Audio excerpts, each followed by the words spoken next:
Gold का काफ़ी सारा बाजार में एज ऑफ नाउ डेटा है। इसी हफ्ते की अगर बात की जाए तो यूएस का सीपीआई यानी कि इन्फ्लेशन डेटा वेंसडे को है और प्रोड्यूसर प्राइस इंडेक्स नंबर्स वो थर्सडे को हैं और उससे पहले थोड़ी सी चॉपीनेस यहाँ पर बाजार में है। अमित हमारे साथ यहाँ पर स्टूडियोज़ में हैं। अमित, बहुत शुक्रिया बॉम्बे आने के लिए, स्टूडियोज़ में आने के लिए।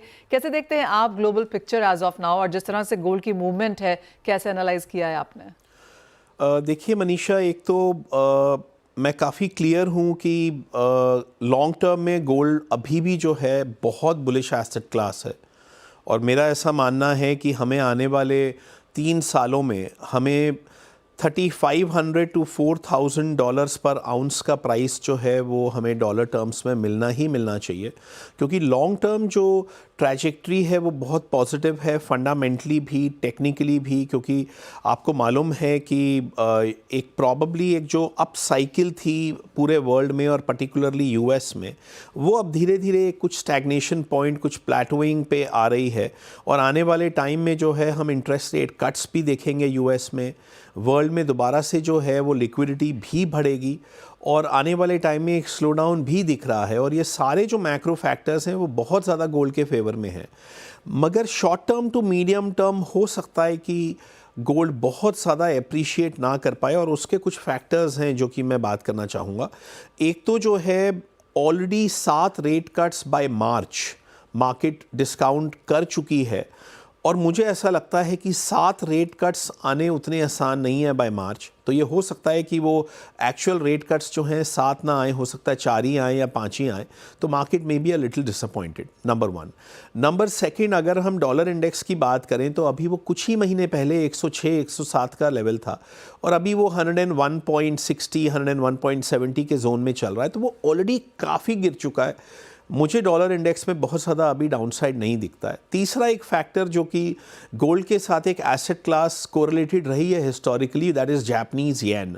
जापानीज़ येन जो है वो 161 से 142 के करीब तक ऑलरेडी अप्रिशिएट कर चुका है। तो ये सारे factors already current gold price में जो हैं वो डिस्काउंटेड हैं।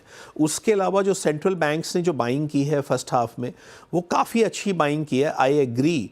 मगर अगर आप देखें तो चाइना ने जो है पिछले 3-4 महीने से बिल्कुल भी चाइनीज़ सेंट्रल बैंक ने गोल्ड में बाइंग नहीं की है। सो मेरा ऐसा मानना है कि आने वाले टाइम में कुछ रिस्क ऑफ वेव्स बन सकती हैं ग्लोबल मार्केट्स में, जिसके वजह से हो सकता है डॉलर इंडेक्स बढ़े और अगर डॉलर इंडेक्स बढ़ता है तो ये हो सकता है कि गोल्ड जो है वो थोड़ा अंडर परफॉर्म करे। तो मैक्रो कंडीशंस बहुत फेवरेबल हैं फॉर लॉन्ग टर्म, मगर short term to medium term मुझे लगता है कि थोड़ा सा साइडवेज रहना चाहिए। डाउनसाइड ज़्यादा नहीं होगा, क्योंकि जैसे ही डाउनसाइड होएगा तो चाइनीज़ सेंट्रल बैंक जो है वो खरीदना शुरू कर देगा और जैसे ही चाइनीज़ सेंट्रल बैंक ने खरीदा वो अपने आप ही जो है 2-3% वहाँ से बढ़ जाएगा। So I think it's in a sweet spot. Downside is not much, but probably कुछ टाइम तक साइडवेज रह सकता है। ऑलराइट, आपने 34-3500 यहाँ पर टारगेट्स दिए, ऑफ कोर्स बहुत दूर हैं हम वहाँ से, लेकिन क्या टाइम फ्रेम है? आपको लगता है अगले 2-3 साल भी इसी तरह की तेजी रह सकती है?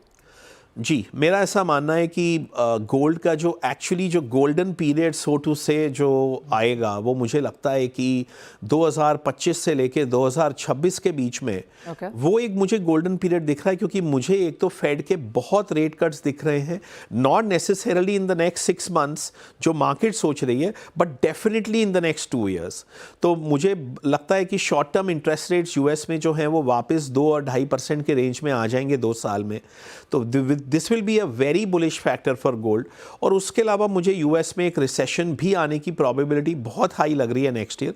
तो मेरा ऐसा ख्याल है 2025 के सेकेंड हाफ से लेके 2026 तक एक बहुत बड़ा अपमूव आ सकता है, क्योंकि तब तक गोल्ड कुछ कंसोलिडेट भी कर चुका होगा और वहाँ पे मुझे लगता है कि शायद हो सकता है 2026 और 27 के बीच में अगर ये प्राइस 3500 आ जाए तो I will not be surprised. और अगर 2027-28 तक की बात करूँ तो मेरी एक्सपेक्टेशन डेफिनेटली 4 से लेके $4500 पर आउंस की है। ऑलराइट, लेकिन आपने कहा एक नियर टर्म में उठापटक जारी रह सकती है, तो कहाँ पर नियर टर्म सपोर्ट्स बनता हुआ देखते हैं? मुझे लगता है अगर हम डॉलर टर्म्स में बात करें मनीषा, तो प्रॉबली 2400 अब एक बहुत ही सॉलिड सपोर्ट है गोल्ड की। अभी जैसा कि हमें सबको मालूम है कि 2500 के करीब ट्रेड कर रहा है, तो मुझे यहाँ से जो है वो 3-4% से ज़्यादा का डाउनसाइड नहीं दिखता है। मुझे लगता है कि चाइनीज़ सेंट्रल बैंक जैसे ही 2400 के नीचे जाएगा, they have waited long enough, वो मुझे लगता है दोबारा से बाइंग करने लगेंगे। और बाकी जो दूसरे सेंट्रल बैंक्स हैं लाइक इंडिया और भी कई इमर्जिंग कंट्रीज़ हैं, टर्की हो गया, उज़्बेकिस्तान हो गया, ये कज़ाकिस्तान हो गया, आई थिंक वो धीरे धीरे करके जो है वो बाय करते रहेंगे। सो मेरा ऐसा मानना है कि अभी आप एक साइडवेज रेंज डिफाइन कर सकते हैं। 2400 के मुझको नीचे नहीं दिखता है, और शॉर्ट टर्म में मुझको जो है वो 2550 के ऊपर नहीं दिखता है। इस पीरियड में अगर इसने अगले कुछ महीने अगर इस रेंज में कंसोलिडेट कर लिया, तो आप ये मान के चलिएगा कि ये अगले ब्रेकआउट के लिए जो है वो बिल्कुल तैयार है। ऑल राइट, तो सोना आप अगले ब्रेकआउट के लिए यहाँ पर तैयार है, और बहुत लंबे लॉन्ग और ऑल टाइम हाई यहाँ पर ऑफ कोर्स फोरकास्ट भी अमित जी ने यहाँ पर की है। लेकिन इस फेस्टिवल सीजन में किस तरह की खरीदारी है, उसके लिए महेंद्र जी से पूछ लेते हैं। महेंद्र जी, डिजिटल गोल्ड में खरीदारी है, ऑनलाइन गोल्ड लिया जा रहा है, ज्वेलरी में अच्छी खासी बाइंग है जो हमें यहाँ पर ज्वेलर्स बताते हैं। अब क्योंकि सितंबर के मिड में है हम, गणपति शुरू हो चुका है, ज़्यादा खरीदारी यहाँ पर है, किस तरह के नंबर्स के साथ आप काम कर रहे हैं इंडियन बाइंग के लिहाज से? मनीषा जी, अगर आप देखो कि ये फेस्टिवल सीजन चालू है, और फेस्टिवल सीजन में क्योंकि गोल्ड के रेट काफी यानी कि 5 से 6 हजार से कम आ चुके हैं, तो लोगों का एक माइंडसेट अच्छा हुआ है कि खरीदारी करनी चाहिए। इन्वेस्टमेंट प्रोस्पेक्टिव से भी होता है, लेकिन घर में आगे के जो 2-4 महीनों बाद जो शादियों का मौसम भी आने वाला है, उसकी भी तैयारी कहीं ना कहीं आज से शुरू हो चुकी है। तो हमारे काफी सारे ज्वेलर्स भाई जो है वो ये हमें बताते हैं कंटिन्यूअसली कि उनके पास कंटिन्यूअसली बुकिंग चल रहा है, और बुकिंग में बहुत अच्छी डिमांड गहनों के लिए आ रही है। जैसे अमित जी अभी बता रहे थे कि ये जो रेट कम रहेगा, ये टीन्योर अराउंड 1 से 1.5-2 महीने का रहेगा, तो इस 1.5 से 2 महीनों में बहुत ही बढ़िया अभी खरीदारी होने की भी संभावना दिख रही है। जैसे जैसे नीचे आ रहा है, लोगों की चाहत गोल्ड खरीदने की बढ़ रही है, इन्वेस्टमेंट पॉइंट भी है, और कहीं ना कहीं उनकी डिमांड अपने घर में भी है। तो ये दोनों चीजें यहाँ पे असर डाल रही है कि सोने के भाव घटने के कारण खरीदारी बहुत अच्छी तरीके से बढ़ रही है। महेंद्र जी, आप हमेशा यहाँ पर चैंपियन रहे हैं जहाँ तक डिजिटल गोल्ड की बात आती है, तो किस तरह के नंबर्स वहाँ पर बनता हुआ देख रहे हैं? क्योंकि हम देख रहे हैं जिस तरह की गोल्ड मूवमेंट है, और जैसे आपने कहा, अमित जी ने जैसे कहा कि यहाँ से और तेजी देखने को मिलेगी, तो ज्वेलरी बाइंग अपनी जगह है, लेकिन आप कहेंगे डिजिटल इन्वेस्टमेंट गोल्ड बाइंग एक और है चीज़ जो काफ़ी स्ट्रांगली पिक कर रही है। बहुत ही अभी लोगों का प्रोस्पेक्टिव गहनों की जगह से बदलकर अभी डिजिटल गोल्ड में बढ़ रहा है, और इसके लिए मैं आपके साथ ही सभी के सभी यानी कि मीडिया को धन्यवाद देना चाहूंगा, क्योंकि ये जरूरी भी है। देखिए, फिजिकल गोल्ड लेकर आपके तिजोरी में पड़ा रहेगा, और जो कारोबारी है उनका प्रॉफिट बनता है अगर खरीदारी बनती है, यानी कि पहले के गहने वापिस आते हैं, उसे नए सिरे से बनाए जाते हैं, तो वहां पर उनके धंधे बढ़ जाते हैं। और इसके लिए लोगों का माइंडसेट बदलने का काम आप जैसी मीडिया ने किया है, जिसके कारण डिजिटल गोल्ड में लोगों का यानी कि ध्यान बहुत अच्छी तरीके से आ चुका है। हम अगर ये बात करें ना हमारे बिजनेस की, तो हमें ये पता चल रहा है कि हर साल हम 3 से 4 गुना बढ़ रहे हैं, और एक अच्छा ट्रेंड आ रहा है जहां पर गोल्ड लोग फिजिकल में अगर गहने के लिए जा रहे हैं तो बहुत अच्छी बात है, वो जाना भी चाहिए, क्योंकि वहां पर तो उनकी लोगों की एक मंशा हो जाती है।